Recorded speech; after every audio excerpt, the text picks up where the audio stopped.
This week, we're kind of going back to the beginning of the intuitive eating process and talking about hunger.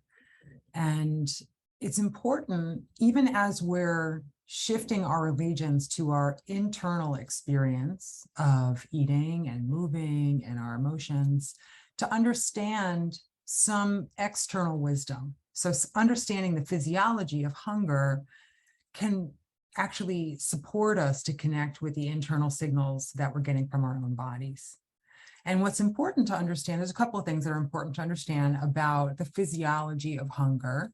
One is that when you are hungry, your mind turns to food. So your experience of thinking about food, of finding food more appealing, that's all driven by your body's need for hunger and chemical changes that happen in your body and in your brain. It can be really helpful to envision hunger on a scale where, for example, 1 is not at all hungry, the absence of hunger, and 10 is the hungriest you've ever felt. And to notice that as you move across this spectrum, and we all do to some degree, the physiology of hunger is changing. So when you're over here, maybe you've eaten recently, your body's not in need of energy, and perhaps there are neutral sensations in the mouth and the body, nothing really suggesting hunger. That doesn't mean you don't want to eat, but that would be more of a psychological or emotional hunger, a desire to eat that's not driven by physical reasons. And then when you move all the way to this side, Evelyn Tribole and Elise Rush in intuitive eating, they call this primal hunger. And this is when your hunger feels like chaotic and frenetic and kind of out of control. So just understanding where you are across the spectrum can help you make sense of things and can also eventually help you to more often start eating at an ideal level of hunger, which is usually somewhere in the middle. So when it comes to being moderately hungry, that tends to be when we can have the most enjoyable eating experience. So when we're somewhere in the middle, maybe it's like a 4 or a 5. It could be different for different people.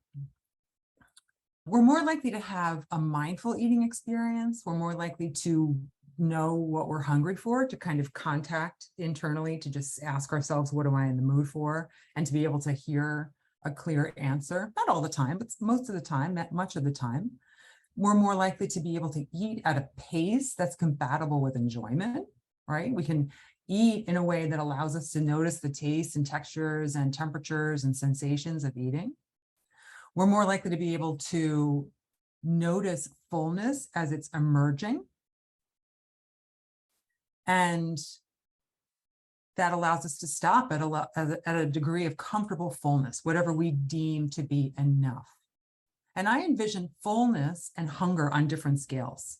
So for this week, and when you're focusing on hunger in your intuitive eating journey, I recommend just focusing on hunger and sort of downplaying fullness a little bit at that point. Hunger is a nice concrete entry point that's very sensation-based. Just the idea that we have permission to eat is sort of a welcome relief for a lot of us. So it can feel like a really nice entry point for intuitive eating. So knowing that somewhere in the middle, gently hungry, moderately hungry, we're more likely to have a positive eating experience, it's just useful to know that when we're way over here, the qualities are different, right?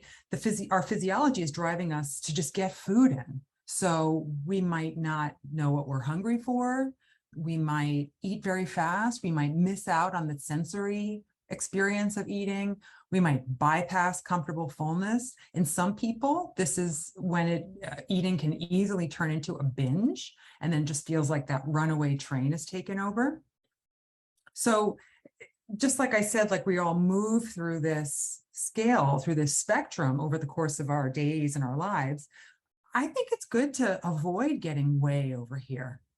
It's okay to be over here at this extreme, the absence of hunger, so that you can actually start to experience emerging hunger. But being way over here frequently doesn't really do us any favors, right? So if you can sort of try to notice the sensations that you would attach to these upper levels of hunger, that can be helpful. If over here, there's an absence of sensation, and then as you move toward like 2 or 3, maybe you start to get a feeling of emptiness. Maybe as you progress, you start to feel a little gurgling or a kind of gnawing sensation. Maybe your thoughts start to turn toward food. Maybe you stop being able to focus, right? So the more you can attach the sensations to where you are on that spectrum, the more you can locate yourself and plan accordingly. You can know like, oh, okay, I'm starting to feel that sense of emptiness. Oh, I already have my lunch packed. I don't have to worry about it. I can just eat when I'm at my comfortable level of hunger. But if you need to think about getting food or preparing food, then that 3 might be your signal to like start thinking about that. So by the time you're eating, you're at your ideal level of hunger.